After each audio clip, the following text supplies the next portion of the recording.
ATV Telugu news. Welcome to ATV Telugu news. వేల కోళ్లు వేల కోట్లు, అందరికీ పండుగ శుభాకాంక్షలు. జిల్లాల వ్యాప్తంగా కోళ్లు కత్తులు దూచాయి. నువ్వా నేనా అని కోడిపుంజులు తలపడ్డాయి.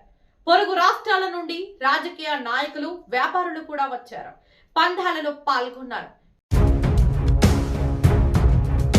3 రోజుల నుండి జరుగుతున్న పోలీసులు కూడా ప్రేక్షకుల్లా కనిపించారు. ప్రతి చోట పేకాటలు, మూడు ముక్కలాటలు, కోత ముక్కలాటలు, ఒక్కొక్క చోట ఎన్నెన్ని వందల కోట్లు చేతులు మారాయో ఏ ఒక్కరూ వాస్తవాలు చెప్పలేకపోతున్నారు.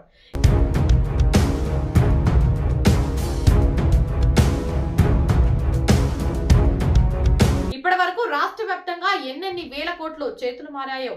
అసలు విషయం ఏమిటంటే, ఏనుగు బ్రతికినా 10,000, చచ్చినా 10,000 అనే సామెత ఉంది. అలాగే కోడిపుంజు బ్రతికుంటే 100,000, 1,000 పందాలతో చేతులు మారిన వేల కోట్లు. ఈ కోడి పందాలను అటు కోర్టు తీర్పులు, ఇటు పోలీసు బందోబస్తులు ఆపలేకపోతున్నాయి. పాలకులు చేతులెత్తేశారు. మంత్రులు, ఎమ్మెల్యేలు, ఎంపీలు, రాజకీయ పార్టీల నాయకులు స్వయంగా కోడి పందాలలో పాల్గొంటున్నారు. ఊరూరా కోడి పందాలు, యథేచ్ఛగా పేకాటలు, పందాలలో చురుకుగా పాల్గొన్న మహిళలు, చేతులు మారిన వేల కోట్లు. 3 రోజుల నుండి ఇవే జరుగుతున్నా పోలీసులు మౌనంగా చూస్తున్నారే తప్ప కోర్టు తీర్పును అమలు చేయటం లేదు. శాంతి భద్రతలు మాత్రమే పర్యవేక్షణున్నారు.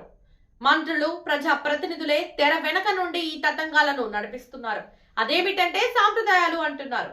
రెవెన్యూ మంత్రి ఇలాఖాలో ఎన్నో జరుగుతున్న పోలీసులు అటు పక్కకే వెళ్లటం లేదు. ఒకప్పుడు గోదావరి జిల్లాలకి పరిమితమైన కోళ్ల పందాలు రాష్ట్ర వ్యాప్తంగా విస్తరించాయి. సాంప్రదాయాల పేరిట జరుగుతున్న హింసలను కోర్టులు అడ్డుకోవాలని చూసినప్పటికీ పోలీసు యంత్రాంగం నిమ్మకు నీరెత్తినట్లు వ్యవహరించిందని విమర్శలు వచ్చాయి.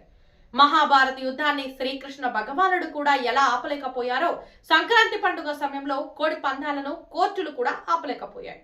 కారణం, పోలీసులు తమ బాధ్యతలను సక్రమంగా నిర్వహించకపోవడానికి కారణం అధికారం వత్తిళ్లే అని కొందరు పోలీసులు చెబుతున్నారు. ఈ కోడి పందాలను మెల్లిచెరిగి మాత్రమే ఆపగలదు. ఆ రోజులు ఎప్పుడు వస్తాయో ఆశగా ఎదురు చూడటమే, అంతకన్నా చేసేదేమీ లేదు.